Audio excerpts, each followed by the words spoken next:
Thank you yang masuk. Thank you. Okay, yang dah masuk tu terima kasih. Boleh share-sharekan di IG story korang. Jadi kita akan mula dalam lebih kurang 2 minit lagi. 2 minit lagi kita akan mula. Jadi kita tunggu dulu sekejap lagi.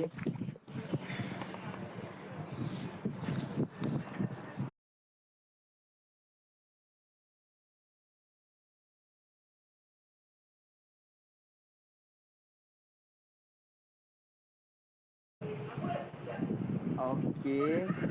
So, dah boleh mula sekarang? Mari. Boleh. Boleh? Boleh kita mulakan? Boleh. Okay, kita mulakan program kita hari ini dengan Mufukun Al-Fatihah. A'udzubillahi minasyaitonirrajim. Bismillahirrahmanirrahim. Alhamdulillah.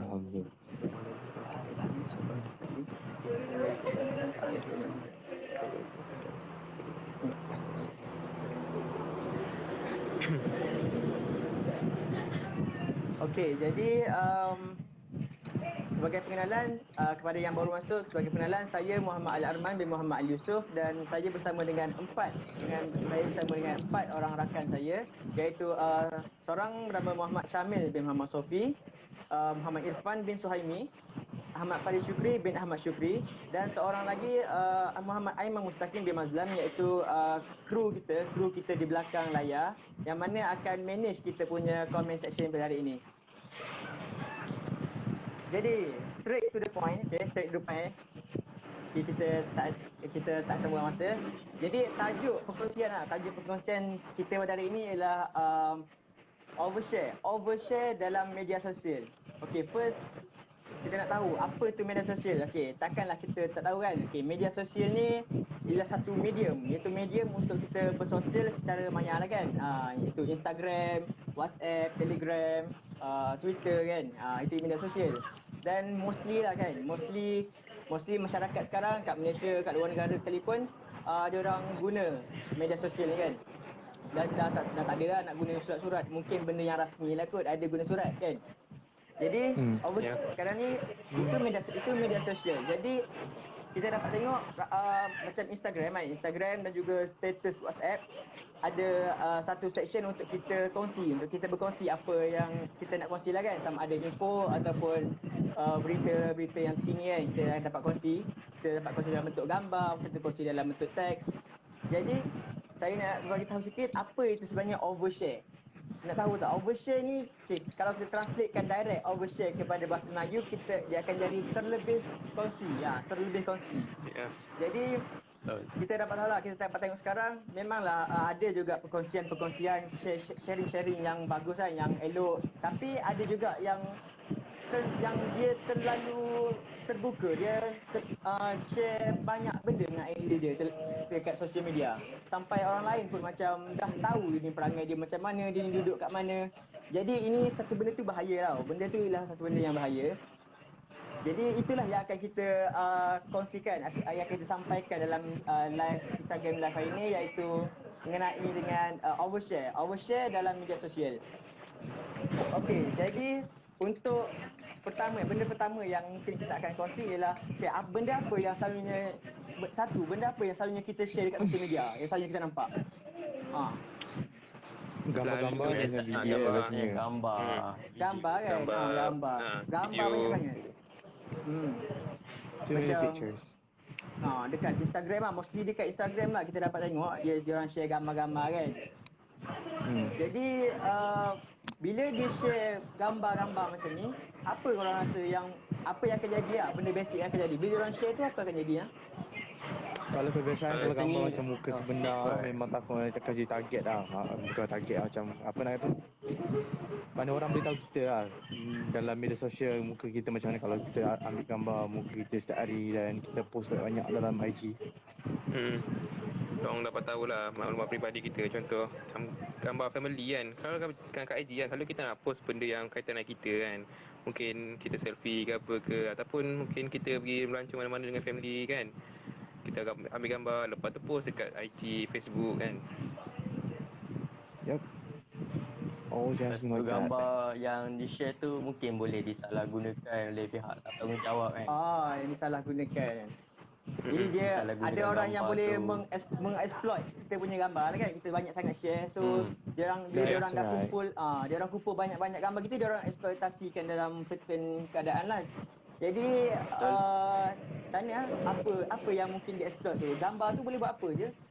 Ada macam orang tanya, aku share gambar dengan video je, apa je dia orang boleh buat? Apa kata orang? Bahan Photoshop yang boleh abahkan dijadikan fitnah. Macam mana Photoshop macam mana? Betul juga. Kan macam Fadil Bahan kata Photoshop yang boleh dijadikan fitnah. Bahan Photoshop. Betul lah macam Fadil kata. Photoshop kan. Contohlah artis kan. Dia tak ada apa pun, mungkin dia duduk kat rumah ke apa, tiba-tiba tengok dekat media sosial, tiba-tiba ada kena fitnah itu ini, tok gambar ni. Padahal dia tak ada pergi situ pun. Rupanya ada orang, dia pergi ambil gambar siapa-siapa, dia pergi tukar kepala je kan, muka orang ni. Kan? Jadi dia macam nak sabotage artis tu lah kan? That's right. Betul juga.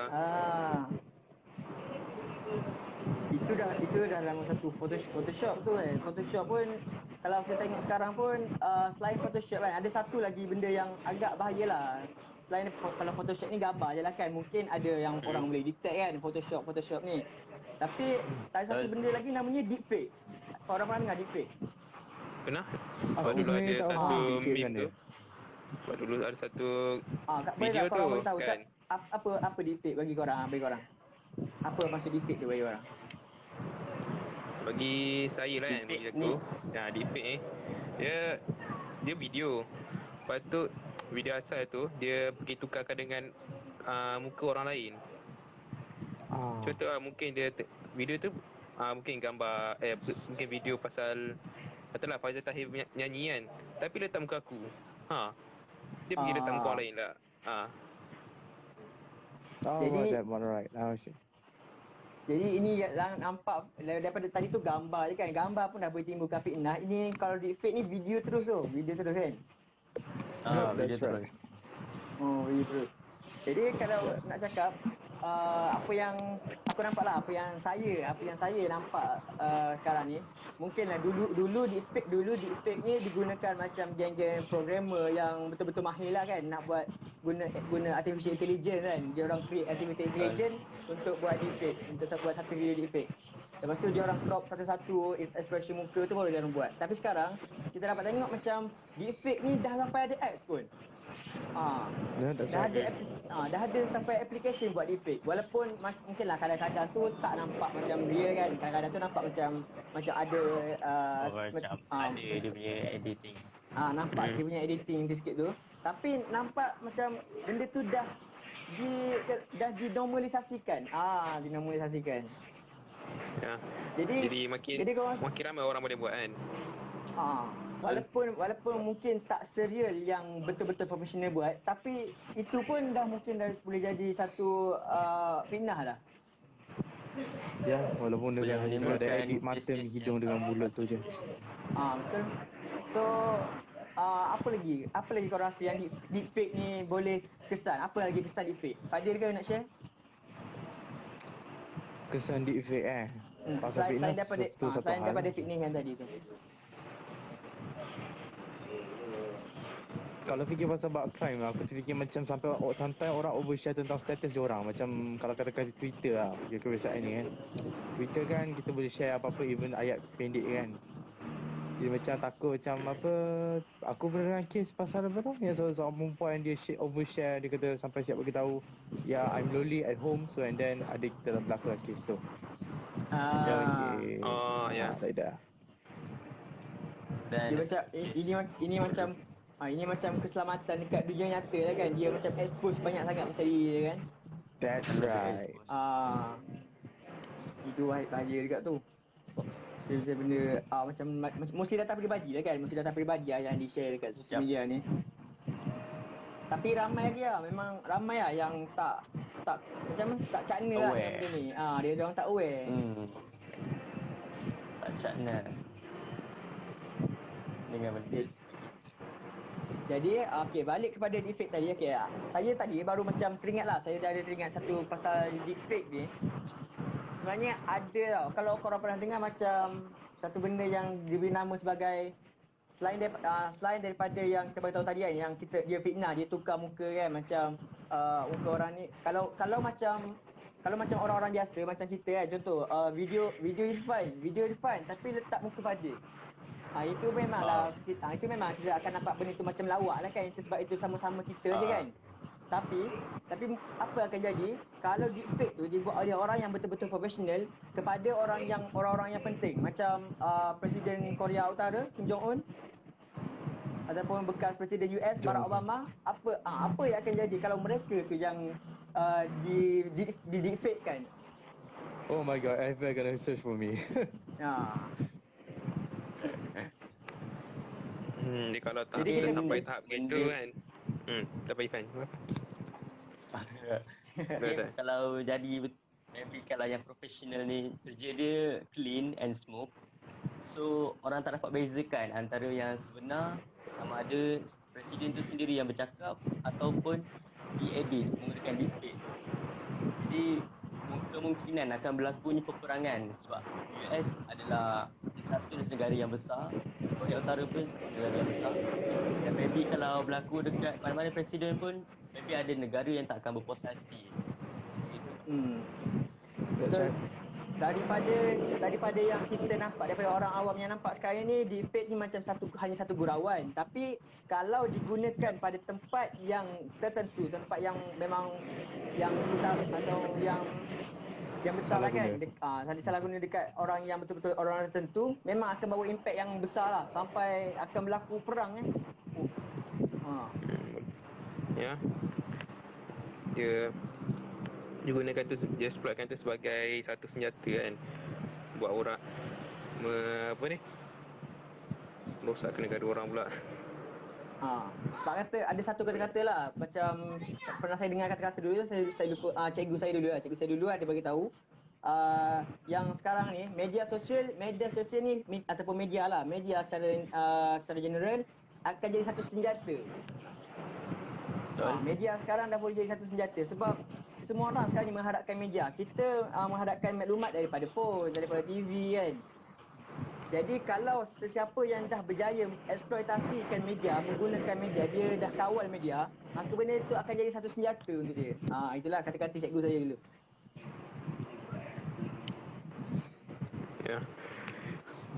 Betul dah. Dulu kes pasal virus, sekarang ni kes pasal maklumat. Media sekarang menjadi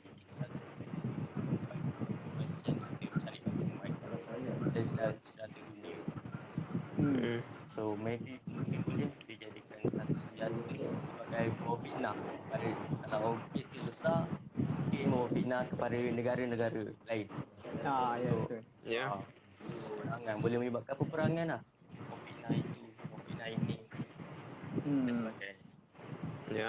Lepas tu selain daripada negara lah kan, tapi boleh ke jadi contoh mungkin ke dalam family kan, mungkin orang seorang ni dia tak puas hati dengan ada family orang ni, dia pun buatlah kan, mungkin dalam masyarakat pasal kita suami isteri kan, pasal suami isteri, orang yang jealous ni dia pergi mungkin ambil gambar suami tu, dia pergi letak dengan perempuan lain kan, lepas tu isteri tu salah faham,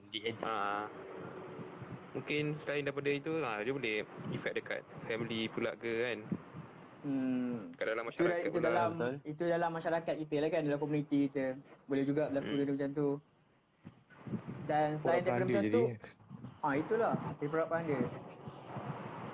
Dan juga satu lagi boleh juga jadi macam blackmail tau, ugutan. Dia orang dah edit, dia orang ugut. Yang ugutan ni dia akan jadi betul-betul bahaya bila editing dia tu memang flawless. Bila satu gambar ataupun satu deepfake tu terlalu flawless hingga nampak memang betul-betul real pada mata kasar orang biasa lah, orang awam yang tengok. Jadi benda tu orang yang penyerayah tu boleh gunakan sebagai satu ugutan lah kepada target. Actually pasal tentang ugutan, selain daripada editing, boleh jadi pada seperti macam kes-kes yang biasa lah, tapi bukan dari segi editing lah, tapi segi daripada ambil gambar tu. Macam contoh dia ambil gambar palsu sebab orang kata, macam contohnya ada seorang ni dia ada hubungan dengan something, so dia kata, dan dengan ugutan dia kata saya akan sebarkan gambar ni kepada semua orang. tu dengan cara ya. dengan guna media sosial lah. Ya. Lepas tu mungkin juga Contoh daripada gambar tu gambar dia elok kan. ataupun mungkin gambar tu dia sebenarnya orang tu tak tahu apa, tapi sebab angle dia dah ambil tu kan, mungkin cara dia ambil tu membuatkan gambar tu Buat salah faham. buat salah faham. Betul, Kan? betul. Betul? Dan sekarang pun memanglah ada kan, tapi itu apa yang kita nak sampaikan kat sini. Okay, memanglah dia orang takut kalau gambar-gambar dia orang takut gambar-gambar dia orang ni disebarkan dan saya dia orang pun kena ugutan kan. Jadi tapi dalam masa yang sama dia orang memang takut, tapi dalam masa yang sama dia orang masih lagi share. Betul. Dia Man, that was big brain tu. Yes kan. tapi Okay, sebab jadi kadang itu- tu Walaupun orang tahu, Hmm. dia still kena aware juga walaupun macam tu kan. Ya. Sebab kita tak tahu siapa di sebalik layar orang yang menggunakan akaun media sosial ni kan. Ya Kita betul. kena sentiasa berhati-hati lah. Okay, jadi itu pasal tadi gambar dan juga video kan yang boleh dieksploitasi oleh orang yang kita tak kenal, mungkin penyedayah kan nak gunakan gambar kita, video kita. Itu gambar tau. Jadi selain daripada gambar tu, yang macam Fadil aku ingat tadi, yang Fadil bagi tahu kita tadi, dia terbuka sangat dengan sosial media, dia share hampir semua benda sampai dia lonely dekat rumah pun dia bagi tahu. Tu lepas tu dia bagi alamat rumah dia ataupun dia share location. betul. Dia share location dia. Share location dekat Ya. Dia terlalu banyak data peribadi yang diberikan. Okey, sekarang ni kita ada dua kesalahan. Contoh kita bagi data peribadi tu, okey, kan cuba kita bahaskan tentang apa physical threat, apa yang akan jadi dekat physical. Macam yang Fadil bagi contoh tadi tu, maksudnya perempuan tu dia share pasal diri dia kan. Lepas tu dia bagi dia punya alamat kan, dia bagi alamat rumah tu. Jadi penyedayah tu akan straight pergi dekat rumah si perempuan tu dan buatlah apa yang dia nak buat. Mungkin dia rompak kan sebab tak ada orang kat rumah. Ya. Kan? Jadi itu salah satu yang fizikal lah. Jadi ada lagi ke benda yang kalau kita share maklumat dekat sosial media tapi yang berlaku dekat fizikal? Ada lagi ke? Ini kadang tu ada kes yang teruk. Mungkin orang tu je just pergi tangkap gambar je, mungkin gambar satu pokok ni kan, satu pemandangan pokok ni. Dia tak ada niat apa pun, just pokok tu kan. Tiba-tiba bila dia hantar kat media sosial, ada orang tahu kat mana dia punya lokasi dia tu. Pun dia ada stalker yang stalker tu tahu macam dia tahu kat mana orang tu punya tempat semasa dia letak gambar tu. Lagi-lagi kalau mangsa berseorangan kan. Pada terus Ya, berseorangan. Jadi itu untuk physical threat Itu pasal physical threat bila macam orang dah tahu, orang dapat kita punya data-data peribadi kan, data-data semasa kita dia orang dah tahu. Dan jadi macam mana pula kalau dengan dengan kita punya data peribadi yang digunakan secara maya, macam sebab sekarang kan ada macam online bank kan, orang guna online bank. Lepas tu macam mana kalau dia dapat data macam nama penuh, nombor IC, lepas tu dengan password untuk something, password FB ke kan. So apa lagi yang boleh jadi? Dia boleh jadi juga. Dia boleh jadi kat ini daripada dia punya maklumat peribadi macam nama semua tu kan. Boleh jadi juga ada orang punya identiti tu kena curi. Jadinya identity theft kan. Identity betul lah. Sebelum berlakunya identity theft kebiasaannya mangsa akan kena dengan phishing dulu. Phishing web. Nama web phishing. Phishing web. Phishing kan. Sebagai contoh, dia nak claim satu hadiah. Macam baru-baru ni ada viral satu pasal saya ingat, tapi akan dapat RM2,000. Lepas tu dalam RM2,000 tu, contoh cara nak dapat RM2,000 tu, dia kena share dulu kat dalam 5 grup WhatsApp ataupun 15 orang. Lepas tu nanti dia dah share. Lepas tu untuk claim hadiah tu, dia kena masukkan nama, IC, alamat, nombor bank. kad bank, nombor kad belakang bank, PIN number. So daripada situ boleh berlakunya identity theft pada seorang masa. Sebab tu bahayanya kalau kita tak tahu. Tu. Sebab sekarang ni benda tu terlalu mudah untuk buat. So ramai orang tertipu. betul Lagi-lagi orang-orang tua kita kan, dia tak tahu. That's right. So kesian lah kat dorang. Cakap pasal phishing kan. Cakap pasal phishing, ada satu komen ni daripada seorang penonton kita ni, siapa nama dia ni, Midose. Okay, Midose dia cakap pembelian atas talian. Kan ada nama, alamat, nombor phone. Saya ada teringat satu masalah ni, yang di mana pembelian atas talian ni contohnya kita selain daripada kita guna apps, ada juga yang gunakan website je kan, dia tak ada apps, dia guna website je kan, macam Shopee kan.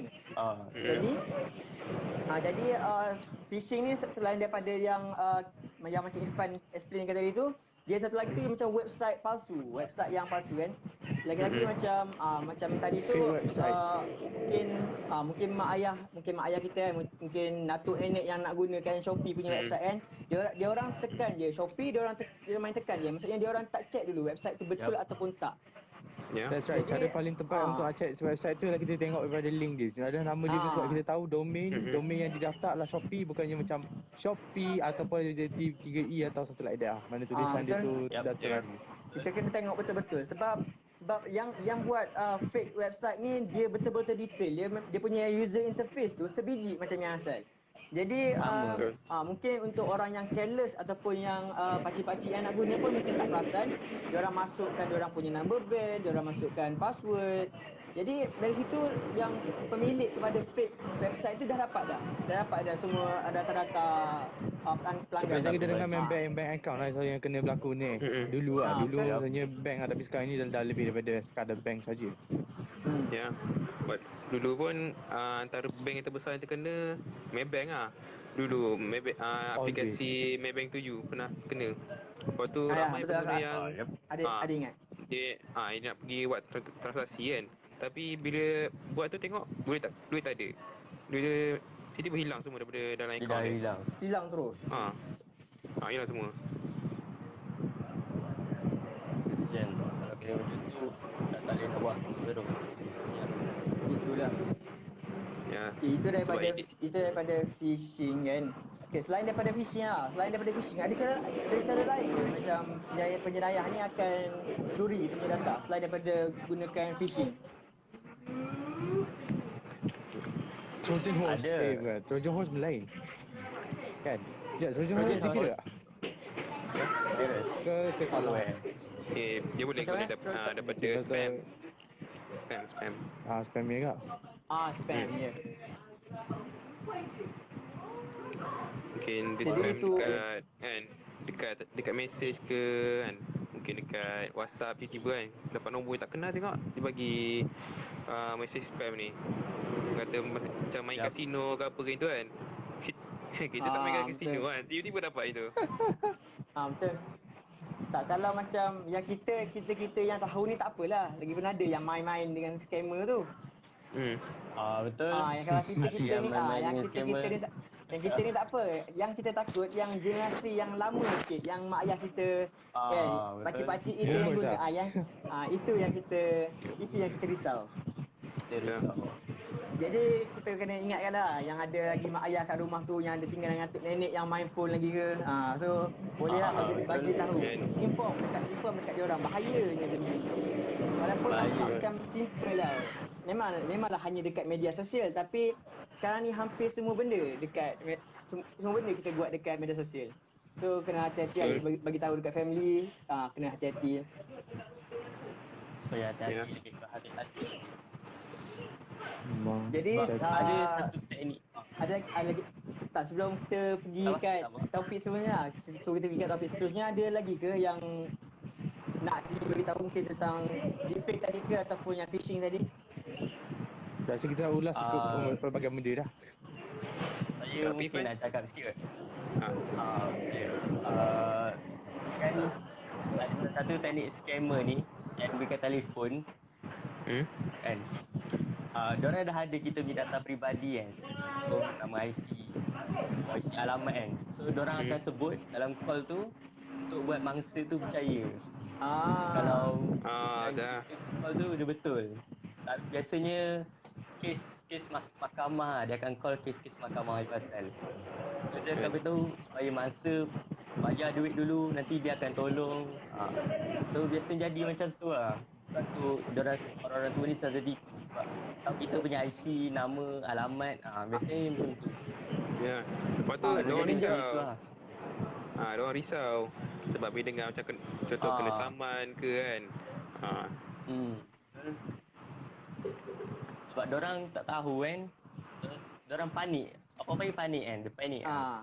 Panik Dia ke? Panik panik. ke? Panik. Sebab yang si scammer tu dia dah dapat awal-awal lagi kan, dia pun kita punya data. So diorang buat kita ni percaya lah yang benda tu legit betul. Ya. Dia kata ada polis ke apa ke. Betul. Dah. Teruskan ke next topic. Okay, jadi untuk next topic, kalau mengenai phishing kan, yang mana orang boleh dapat kita punya data peribadi dan dia guna untuk macam-macam lah. Ada untuk menyamar sekalipun. Yes, untuk menyamar. Yang tadi tu scammer. Menyamar lah. Satu scammer gunakan data kita untuk bagi tahu, untuk buat kita percaya yang diorang tu betul-betul macam penguatkuasa ke polis ke kan. Tapi yang ni ada juga yang bila kita dah terlalu banyak overshare dekat internet, terlalu banyak data-data kita yang kita dah share dekat internet, dah tersebar, orang lain guna macam contoh dekat satu Facebook, macam Sir Sufian bagi tahu kita hari tu kan, kredit kepada lecturer, okey, Sir Sufian. Jadi yang beliau dah bagi tahu hari tu, yang di mana kat FB, contoh dekat FB kita share apa, dekat profile tu dah ada gambar kita kan. Lepas tu dekat post pun dah ada gambar kita. Lepas tu dekat macam edit profile tu dah ada lah, kita macam letak nama lah, ada yang rajin sangat sampai letak nombor phone apa semua kan. Jadi orang lain bila orang lain yang tak bertanggungjawab ni, bila dia orang visit satu page FB tu, dia orang ambil gambar dalam tu, ambil maklumat dalam tu, create satu lagi account dekat media sosial lain ataupun FB juga, dan gunakan identiti yang sama untuk buat apa je yang dia nak. Dia ambil identiti kita, lepas tu dia buat lain lah. Dia pergi buat replika yang sama kan. Jadi bila dia menyamar tu, mungkin dia boleh gunakan identiti yang dia guna tu, yang dia menyamar tu untuk buat mungkin kesalahan lain. Maksudnya mungkin dia nak curi macam dengan family kan. Okay, mungkin dia ada kontak family orang yang dia menyamar tu, dan dia menyamar sebagai seorang tu, macam contoh yang anak ni. So bila macam ada seorang penjenayah ni menyamar jadi gunakan identiti anak ni, dan kemudian dia pergi WhatsApp ataupun dia pergi chat mak dia untuk minta duit kan, sebab nak guna untuk study lah apa semua kan. Jadi mak dia ni pun macam percayalah sebab guna gambar anak dia. Dia boleh je cakap yang mak, saya dah tukar nombor, macam tu. So mak dia pun percayalah. Lepas tu ada satu kes yang mana identity theft ni dia guna untuk game perempuan lah biasanya. Game perempuan. Dia pakai DP lelaki gambar handsome kan. Dia game lah perempuan tu. Apa dengan perempuan tu, minta hadiah. Perempuan pun masa dalam tempoh tu dia macam jenis pengikut dia. So dia macam ikut, follow, bagi je hadiah. Sampai lelaki tu tinggal lagi dia. Tahu-tahu kena scam. Macam tu lah. Dah lama saja tak dengar kes macam ni. Kalau ada lagi tu tak tahulah. Sebab dulu memang ada. Dulu memang famous kes macam ni. Dia sekarang ni dia menyamar je lah handsome, lepas tu acah-acah couple, lepas tu dia tinggal je. Lepas dah dapat apa yang dia nak, dia tinggal je. Dia just korek duit lah, kikis duit lah orang panggil. Just duit. Dan tinggal. Lepas tu perempuan pun kena tipu dua-dua. Tapi tak perempuan juga, lelaki banding kan. Lepas tu keluarlah statement. Lelaki semua sama. Betul. Okey. Itulah. Okey, balik kepada tajuk tadi. Okay, kita pergi kepada tajuk yang seterusnya lah kan. Okey. Seterusnya pasal cyberbully. Okey, kalau cyberbully kau rasa macam mana? Apa tu cyberbully?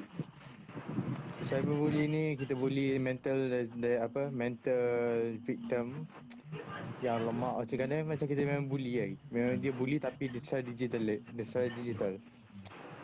Tapi bully dia bukan bully macam dengan kesakitan fizikal, tapi dia lebih kepada kesakitan mental lah biasanya. Dia more kepada mental lah. Dia serangan mental bully bukannya kepada mental physical. bully. Yap. Jadi mostly cyberbully ni sebab apa? So contoh okey, kita pergi dulu kan. Kenapa ada orang yang nak melakukan cyberbully ni? Macam mana? Macam mana typical cyberbully yang ada? Salah satu motif dia orang adalah dia orang macam just for fun. Dan ada certain dia memang jenis memang suka threatening. Dia macam memang nak tunjuk dia lebih power daripada orang. Contoh macam kalau kita pernah dengar macam certain case kalau US lah biasanya macam hey, jangan datang sekolah besok atau you're dead. Dia biasanya Itu Lagi pun satu lagi bila dia orang cyberbully ataupun dia orang komen lah kan, dia orang start komen macam benda-benda yang kau ajar kan, benda something yang mean lah kan. Jadi benda tu tak ada orang nak halang dia orang. Betul. Tak ada orang pun yang macam dia orang boleh buat fake account untuk buat cyberbully ni. So orang tak tahu lah. Lagipun macam mana netizen lah, dekat netizen Malaysia ni ada jugalah setengah yang macam walaupun dia orang tegur pun secara komen juga. Jadi dia yang si pelaku ni tak terasa apa-apa lah. Dia orang teruskan je. Yap. Diorang boleh je tak kena account sebenarnya orang kan. Dan kebanyakannya nampak cyberbully banyak berlaku dan diorang lebih berani sebab since we're in internet, sometimes orang tak tunjuk muka langsung, so kita tak tahu siapa pelaku dia. Itu masalah kan. Kita dapat tahu dia punya nama account, tapi dia dapat nak dijejaki lah. Jadi dia satu case yang susah lah kalau nak polis nak track. Yap. Betul.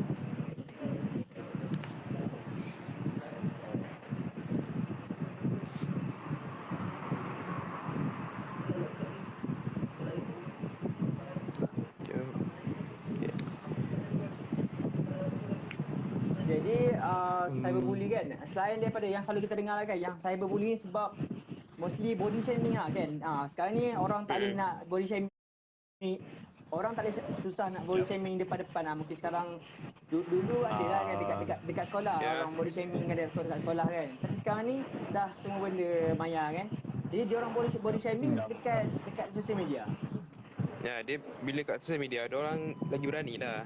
Sebab kalau depan-depan, mungkin orang tu kita takut dan jumpa mungkin kita tengok dia macam garang ke apa kan. Tapi bila kat sosial media ni, tak apa, dia tak kenal kita kenal dia. Tu tak apa. Dia boleh cakap je. Nak insult orang tu. Bebas je. Apa sebab?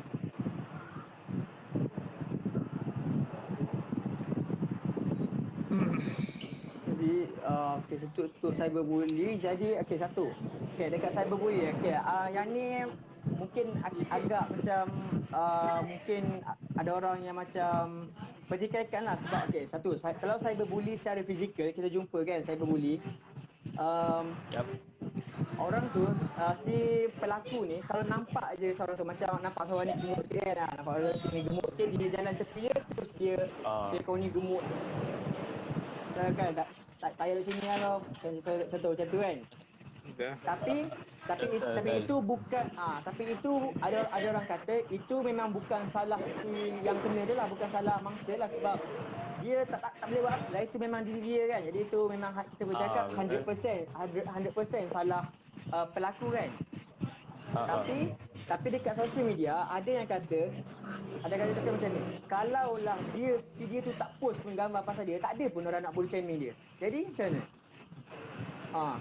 Ada orang yang macam backup, ada orang juga yang macam backup si yang pelaku body shaming dekat media sosial ni cakap, betul. habis tu kalau si gemuk tu tak share gambar dia, tak ada pun orang nak body shaming dia. So macam mana? Ada benda ni yang berlaku. Okay. You need to meet a doctor, bro. Macam ni, biasanya kalau kes macam ni, media sosial ni dia bebas tau sebenarnya. Media sosial ni dia bebas. So, nanti orang nak berkongsi tentang macam mana dia mental. So, tak ada orang yang bersalah pada hal ni. So, walaupun orang yang insult tu, dia insult orang yang gemuk ke apa ke, salah tu, iman dia. Salah dia punya mental. So, orang yang post walaupun dia berbadan besar ke apa, dia tak salah. Sebab media sosial ni bebas. Orang boleh ikut suka nak share apa-apa yang dia nak. So, itulah. Itu tak kisahlah, gemuk ke, kurus ke. Satu pendapat yang bagus apa. Jadi ada pendapat lain ke? Macam saya selalu tanya, ada pendapat lain ke? Mana Wah, untuk apa tu cyberbullying? Macam yang statement yang macam ada orang kata yang habis tu kalau dia tak nak kena cyberbully, kenapa dia post juga gambar-gambar dia? Lepas tu ada orang cakap yang kadang-kadang selain daripada macam body shaming, ada dia orang macam video-video macam cringe lah untuk setengah orang. Okay, contoh kalau aku buat contoh kalau saya buat video TikTok kan, saya buat satu video TikTok, lepas tu ada orang kata lawak, ada orang kata cringe kan. Jadi bila ada orang yang rasa benda tu cringe, akan mulalah cyberbully kan. Tak kira body shaming ke pasal ataupun yang lakonan kita berlakon dalam YouTube dalam TikTok, lepas tu ada orang cakap cringe. Ada orang kata cringe benda tu. Kau tak payah buat video cringe lah. Jadi ada yang jadi sebabkan berlakunya ada yang si pembuli cyber ni ada yang bunyinya macam tadilah, yang kata habis tu kenapa kau buat video macam ni, baik kau tak nak kena kalau kau tak nak kena kecam, tak payahlah buat video. Tapi dalam masa yang sama ada je yang suka video, yang buat video ni. Jadi adakah logik Syamil tadi saya cakap kan, adakah logik kalau untuk orang kata macam tu, kau tak payahlah buat video kalau kau ni jenis cepat koyak lah apa semua. Kalau sepatutnya tak payahlah sebab media sosial ni untuk semua orang. Dia bebas untuk siapa-siapa je. Dia jadi statement orang yang kata macam kau tak payahlah hantar kan, kau ni cringe lah, itulah ini kan. Patutnya benda tak patut sebenarnya tu. Dia sepatutnya kalau dapat macam tu kita indahkan, tapi ada setengah orang tu dia macam sensitif kan. Dia kena sikit lepas tu macam sedih, sakit hati apa kan.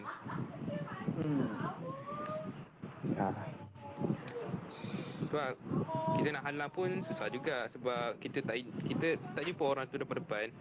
Kita mampu mungkin bagi tahu dalam komen je. Mungkin lepas ada komen tu kita pun balas balik sini. Tapi daripada orang tu lah mungkin adakah dia nak pergi ikut ke ataupun tidak kan. Itu tak ada kawal benda tu. Hanya kata itu hak mereka. Itu hak mereka. Betul, tak payahlah kalau nak cakap macam tu. Betul juga. Macam kalau kita nak discourage, kalau niat kita pun nak discourage orang tu, baik tak payah komen je. Ya. Kan kalau tak ada apa-apa benda baik nak bagi tahu, baik diam. Gitu lah. Diam lagi baik. So ada something ke mungkin pandangan ke pasal benda ni? Sebab lain orang macam memanglah nak cakap benda ni, memanglah setiap orang akan ada hater dia. Setiap orang akan ada hater dia. Jadi macam That's right, it's always. So memang satu tip untuk nak survive kat dalam dunia internet ni is easy. Kena keraskan hati. Maknanya kena cuba tabahkan diri lah. Maknanya macam apa orang komen semua, cuba tabahkan diri lah. We know kita akan jumpa orang pelbagai, ada yang orang jenis troll macam, you know what, you the piece of shit ni man.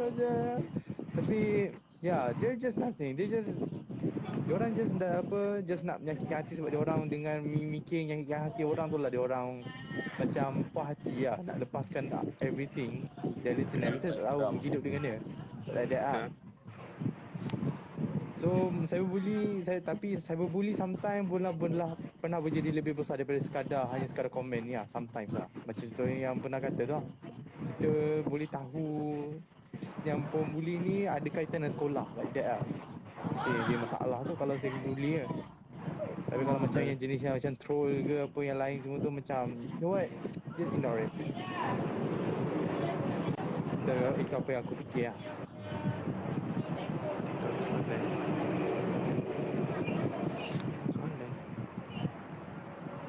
Jadi okey. Ha? Baik okey lah ke apa jadi? Okey je. Dengar je kan? Dengar je kan semua kan? Okey. Kalau dengar okey. Kalau tak dengar boleh bagi tahu je para penonton yang beriman. Jadi itu jadi kalau nak cakap pasal kesan pula kan. Jadi nak cakap pasal kesan jugalah kan. So cyberbully ni macam Fadi cakap tadi boleh jadi lagi teruk kan. Selain daripada mental kita yang koyak. So yang boleh jadi yang paling teruk yang saya sendiri pernah dengar pun bunuh diri. Ada lagi yang teruk ke daripada bunuh diri tu? Betul. Sebab lepas kita dah mental break, depression mostly akan itulah akan bunuh diri dia. Jadi ada lagi ke yang lagi teruk dari ni? Ataupun yang setara mungkin ada yang macam tadi yang depression kan, dia ada masalah mental, mungkin depression, lepas tu mungkin dia jadi macam susah nak tidur kan, ada masalah pada kesihatan dia. Lepas tu mungkin daripada masalah kesihatan tu dia akan membawa kepada mungkin jadi gila ke apa kan, sampai tak jadi tak waras. Dia tak kenal dari serangan dia pada mental ni dengan komen-komen yang tak ada manner. Dia tak ada manner ni, orang tu depress lah. Tak elok lah kalau kita macam ni kan.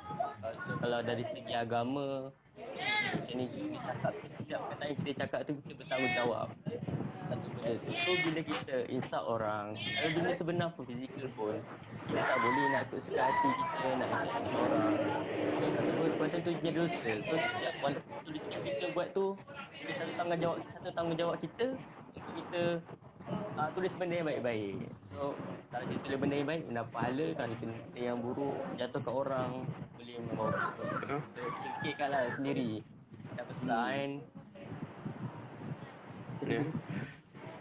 Jadi jadi macam satu conclusion kecil yang kita boleh buat kat sini tu. Jadi bila berlakunya tajuk kita hari ni lah overshare. Jadi maksudnya bila berlaku macam kesan kepada macam yang macam orang tadi lah yang buat video TikTok kan, yang share gambar apa semua kan. Jadi kalau berlaku apa-apa macam dia terencat ke kan, dia ada depression sampai dia bunuh diri kan, diceraikan diri sendiri kan. Jadi kita tak boleh salahkan yang juru share je lah kan. Kita memang 100% salahkan yang si pelaku ni. Yang si pelaku kan.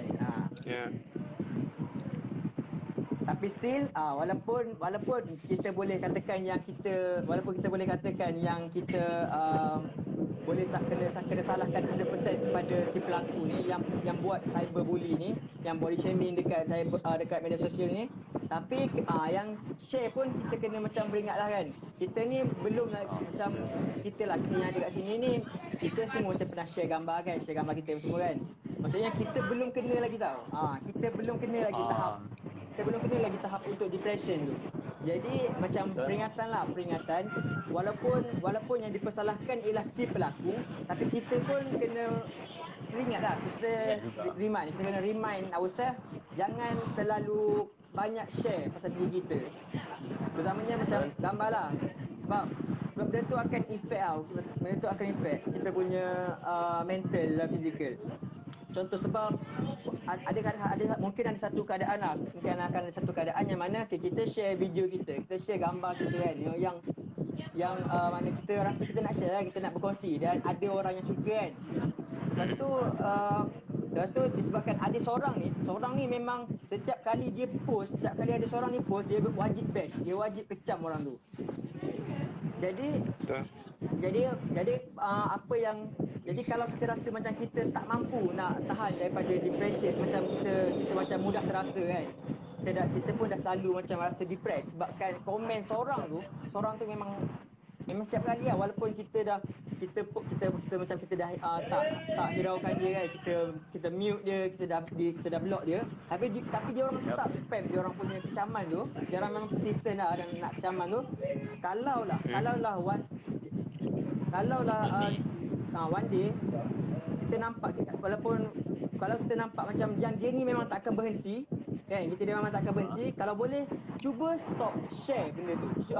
Sebabkan mungkin dia si pelaku ni akan fikir macam ni, selagi mana kau share, selagi mana tu kau akan kecam kau. Mungkin dia fikir macam tu.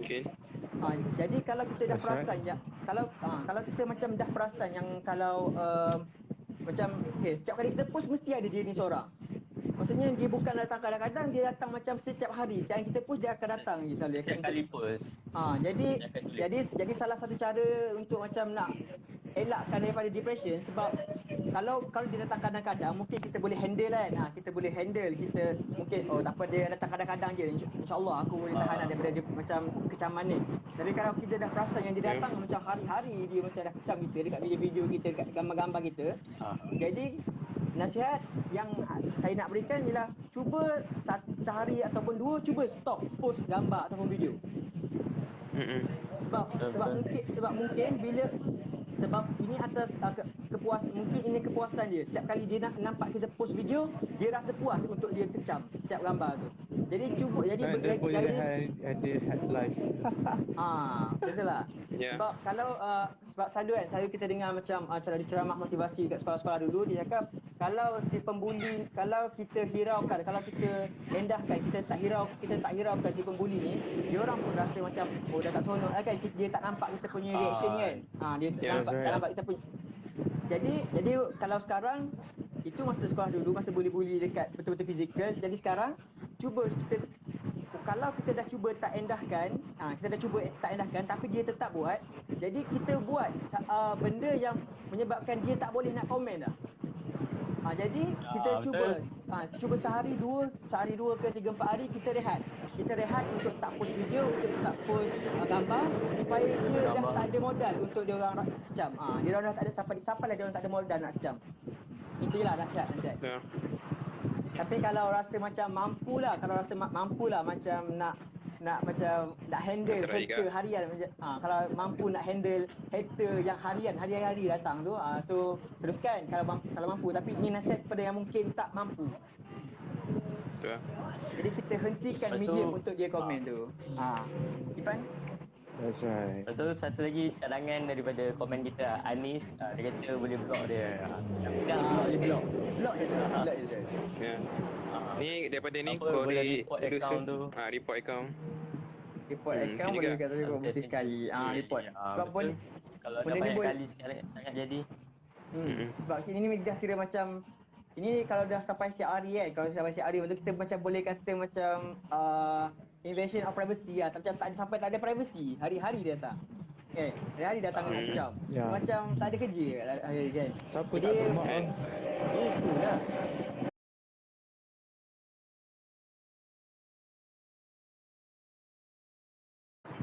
Okey, alhamdulillah dah ramai kot yang masuk sekarang ni.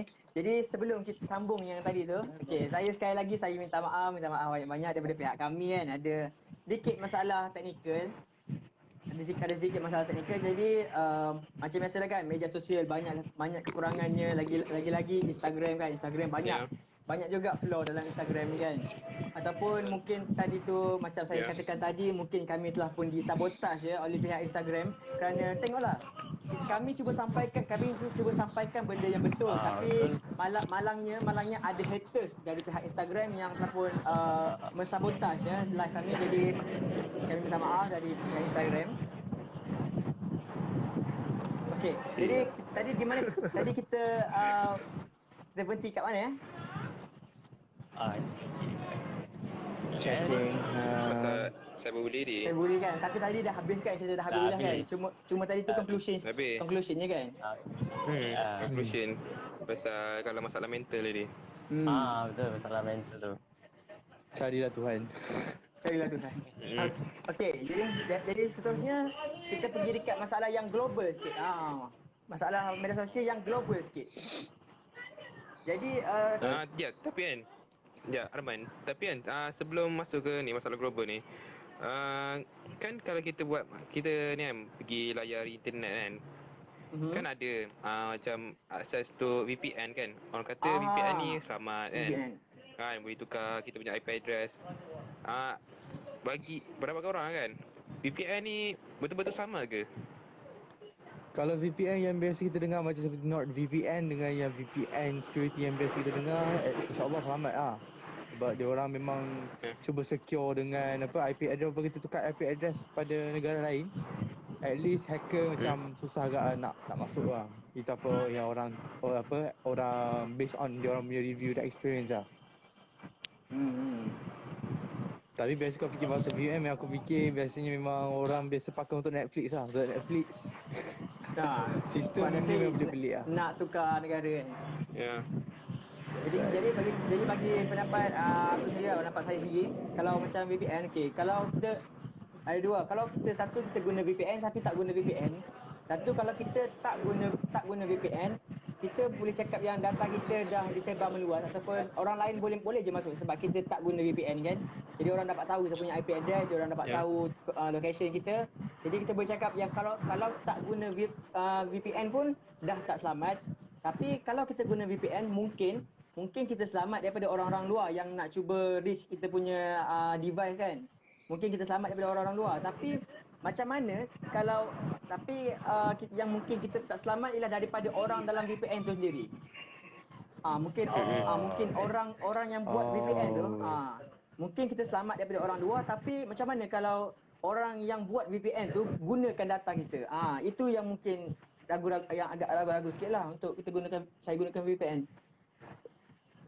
Ya, sebab kalau dekat Play Store kan, ke App Store, selalunya kalau yang betul-betul selamat, selalunya yang bayar macam NordVPN, macam apa tu, yang banyak-banyak lagi yang popular kan. Tapi banyak juga yang free kan, dekat dalam Play Store, ke App Store kan. Bila tengok, bila kita pakai tu macam okey je kan, boleh layar benda yang dekat dalam negara semua kan. Tapi bila tengok dekat review, kadang tengok ada 1 star kata macam tak selamat ke apa kan. Kita jadi risau juga macam mana kan. Betul. Tak 100% selamat lah maksudnya.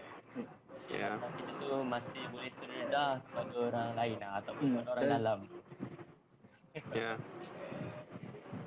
Kita tak tahu apa ni, macam mana kebolehan hacker tu kan, atau orang yang buat tu tahu macam mana hebat dia dua. Jadi itu tadi tu mengenai VPN sama ada bahaya ataupun tak. Jadi saya boleh cakap yang penggunaan VPN ni atas risiko sendiri, ambil risiko sendiri. Kalau nak guna VPN, cari VPN yang betul-betul diorang jaga. Kita boleh tengok, review, kita boleh saja kita buat research VPN mana yang betul-betul jaga privasi pengguna. Dan kalau ramai yang ragu-ragu kalau nak guna VPN, dia takut data dia digunakan, boleh je teruskan untuk tak gunakan VPN. Jadi tanggung risiko sendirilah. Macam itulah saya boleh katakan untuk VPN. Di atas risiko sendiri.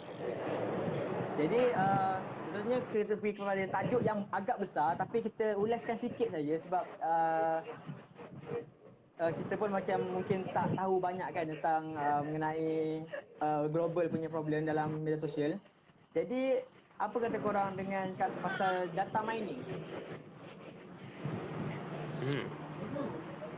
Data mining Kalau yang saya tahulah data mining bila satu kita tahu hacker ataupun yang ada orang yang tak bertanggungjawab boleh curi data kita dan gunakan untuk dia orang punya individual punya dia nak gunakan untuk diri dia orang sendiri kan. Tapi berlaku satu benda ni yang namanya data mining. Data mining yang mana dia orang kumpul banyak-banyak. Maksudnya bukan seorang je, dia bukan target seorang, tapi dia orang target ramai. Banyak orang. Dia orang target banyak orang dan kemudian daripada data yang dia orang dah kumpul tu, dia orang akan jual data tu. Mungkin dekat web, black market kan. Ya. Ya. Oh. Tu kan kadang kan kita tiba-tiba tengok mungkin ada kes orang hilang ke apa kan. Mungkin daripada sebab tu kan. Dia tak sedar yang mungkin dia punya maklumat telah dijual pada orang lain kan. Tak sedar tengok dah kena culik.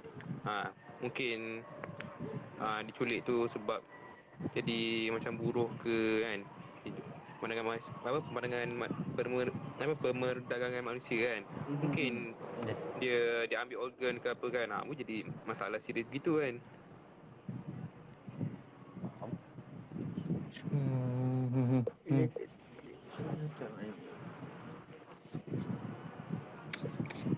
Jadi itu Sebab- illegal data collection dan data mining, illegal data collection. Jadi kalau nak cakap ini yang macam yang salah satu benda yang agak merisaukan sebab macam tadi kan macam penggunaan VPN. Saya sambung yang VPN tadi tu.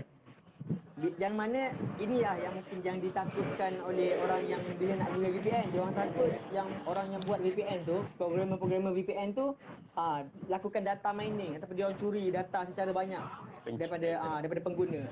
Ini saya masuk sikit dengan VPN tadi. Ini yang ditakutkan oleh pengguna-pengguna VPN. Ya. Sebab dulu pun tahun 2000 berapa ada beberapa tahun sebelum ni ada satu kes berkenaan dengan TikTok di mana Amerika Syarikat nak sama TikTok sebab bukan nak sama tapi nak ban TikTok sebab ambil maklumat terlalu banyak. Kan ada maklumat selain nama semua tu, lepas tu nak tahu pasal IC, mungkin alamat semua tu. Jadi sampai ke Amerika Syarikat mau ban TikTok pada ada sebelum ni. Jadi isu tu dah lama kan? Ke belum habis lagi isu tu? Dah lama dah. Dah habis dah. Bila tu tahun 2018 tak silap. Lama dah tu. So tu masa awal-awal di TikTok nak naik kan? Betul. Jadi last but not least, kalau kita cakap pasal sebab untuk pasal globalnya agak susah kan untuk kita bincang kan. Sebab jadi mengenai dengan kalau mengenai dengan profile, kalau tentang consumer profiling, macam mana cakap kan? Data yang diorang gunakan selain data yang diorang gunakan, contoh kalau diorang dah curi satu data, kalau macam tadi tu kita curi data tu dah menyamar jadi seseorang tu kan. Tapi kalau ada satu lagi selain daripada data mining yang mana diorang curi data secara banyak, ada juga yang berlaku diorang gunakan data tu pun untuk buat satu profil ataupun persona maya yang menggunakan data-data pengguna tu. Yang ni saya belum jumpa data yang banyak lah pasal benda ni. Cuma ada berlaku, selain daripada diorang curi data-data yang banyak tu, diorang juga buat profil secara banyak. Ya. Maksudnya diorang buat profil kalau yang tadi tu dia curi seorang profil. Seorang ni dia curi satu mangsa punya data dan dia buat satu profil baru kan untuk diri dia sendiri. Tapi sekarang ni lepas dia dah kumpul banyak data orang, dia buat daripada semua orang tu diorang buat profil-profil yang baru. Maksudnya diorang buat satu macam beberapa macam fake account lah ataupun fake persona dekat internet. Jadi benda ni pun ada. Cuma tak banyak data mengenai jenayah ni. Jadi kita pun nak bincang banyak pun tak ada banyak point lah untuk kita bincang sekarang ni. Cuma macam tu lah, ada benda tu yang berlaku. Kita kena jaga lah. Jadi ada lagi ke? Jadi apa lagi yang macam global punya masalah yang korang tahulah? Kalau ada satu kes lah dulu, ada satu macam mana cakap, kehilangan IC lah. Kalau kat Malaysia hilang IC kan. Lepas tu IC yang diorang curi tu kan banyak, kalau orang luar negara masuk negara secara haram, pendatang haram yang orang panggil kan, diorang jual pula IC tu dekat pendatang asing tu. So pendatang asing tu ada IC kita. So diorang masuk dekat dalam Malaysia, senang aja ada IC kan. IC biru lah. Tak payah nak ada apa lah, cuma kena beli IC tu kan. Dekat penjuru macam tu lah. So, orang dah ada ID Ya, lah, tengok. ID orang lain. Macam tu. Dah menyamar jadi warga negara kan. Yup. Jadi orang awam. Itu yang bahaya tu. Oh, kau ingatkan dekat Maya je ada gunakan macam fake account kalau dekat yang physical pun ada guna. Oh, ada ke? Ada juga, ada kes. Oh. That's right. Banyak kes-kes macam tu. Nak cakap bahayanya kalau leak ni data kita ni. Data kita ni kalau Kehilangan terleak data tu. hilang Bahaya. data kita tu, Ya. orang lain boleh guna untuk buat macam-macam. Yup. Yang scraping card pun boleh jadi betul. bahaya. Scraping card je tapi dalam tu apa banyak benda penting dalam tu. Macam data ada lah dalam tu. So bahaya lah. Dia kalau masalah global kan, mungkin macam ni ke. Apa ni, kalau daripada ni bukan masalah sosial, mungkin kan ada hacker yang dia pergi hack maklumat negara kan. Maklumat negara. Mungkin dia pergi hack ke bahagian ketenteraan dekat negara tu ke kan. Mungkin dia tahu apa strategi dia ke, apa dia punya dalam-dalam dia kan. Itu boleh jadi masalah terbesar masalah yang besar untuk negara tu kan. Sebab sekarang negara tu mungkin akan jadi akan terdedah pada bahaya kan. Macam kalau kat Malaysia kan, kalau kita kat Malaysia ni sebenarnya kita kat Malaysia ni tak adalah aman sangat tau. Dekat sepadan-sepadan macam dekat sepadan ke Thailand, ke Singapura, sebenarnya banyak je orang nak masuk. Tapi kita tak tahu. Kerajaan tak akan dedahkan benda tu. Betul. So kalau katalah kan benda tu didedahkan pada orang awam kan, mungkin akan jadi kecelaruan kan. Mungkin orang akan jadi kelang kabut. Keselamatan negara mungkin orang akan rasa macam tak selamat lah kan.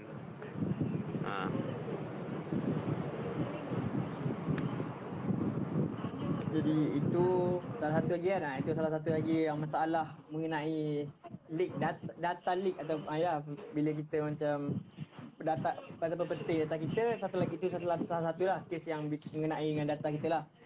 Jadi memandangkan masa pun dah, kalau ikutkan dah mencukupi sebenarnya. Jadi untuk akhir ni jadi saya untuk minta dengan setiap seorang kita ni cuba kita concludekan sikit-sikit. Macam tadi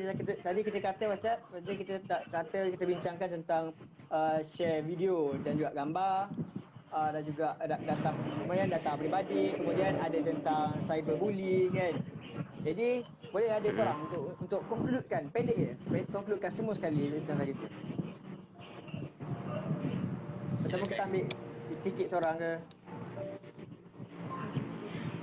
Ambil yang kata akhir daripada situ orang kot. Silakan Fadil. Kan. Fadil. Silakan.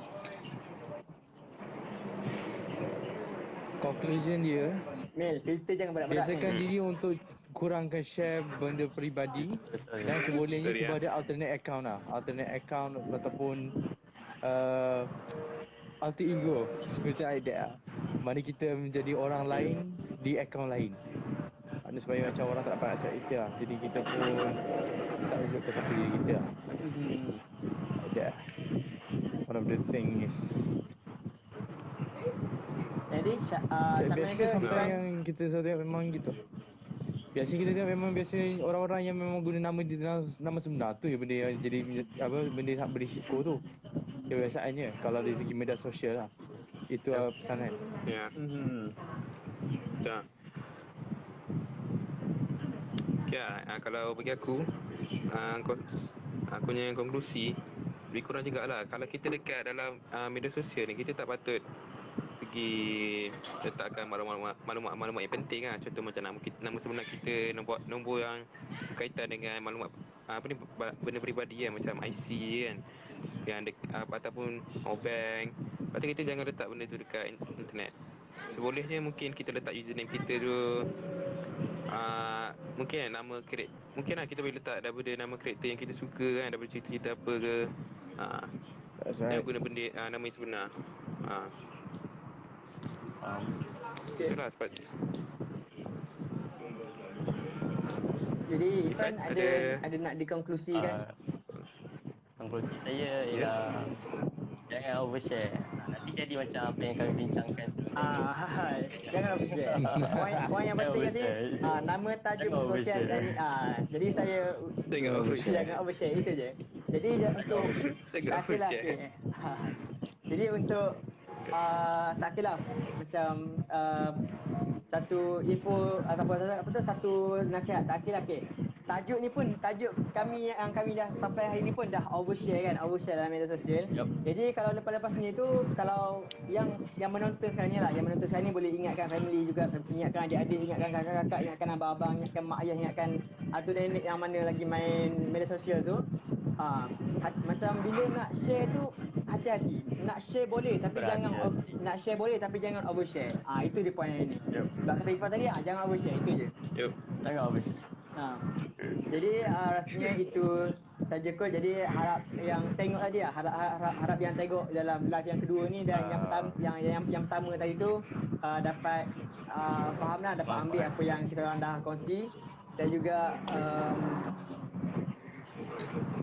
minta maaf kalau kita orang macam ada penggunaan bahasa tu tak berapa nak elok, ada penggunaan ada ataupun ada yang penggunaan filter-filter yang yang tidak diperlukan sebenarnya, tapi ada yang gunakan filter-filter yang tidak sesuai untuk live hari ini. Dan juga sekali lagi minta maaf dengan masalah teknikal dekat pertengahan tadi. Jadi terima kasih kepada yang dah join hari ini live pertama dan live kedua tadi. Jadi ada kata-kata terakhir? Tak ada. Ataupun Tak ada soalan daripada penonton ke?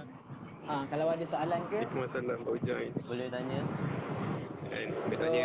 So kalau dah tak ada apa-apa, jadi saya mengucapkan selamat maju jaya lah. Saya ucapkan selamat maju jaya kepada 4 orang rakan saya ni, Irfan, Syamil, Fadil dan juga kru belakang kamera kita, Mustaqim. Jadi yang dan juga semua sekali yang sudi join live kami pada petang ni. Jadi jumpa lagi di lain masa. Sekian, Assalamualaikum warahmatullahi wabarakatuh.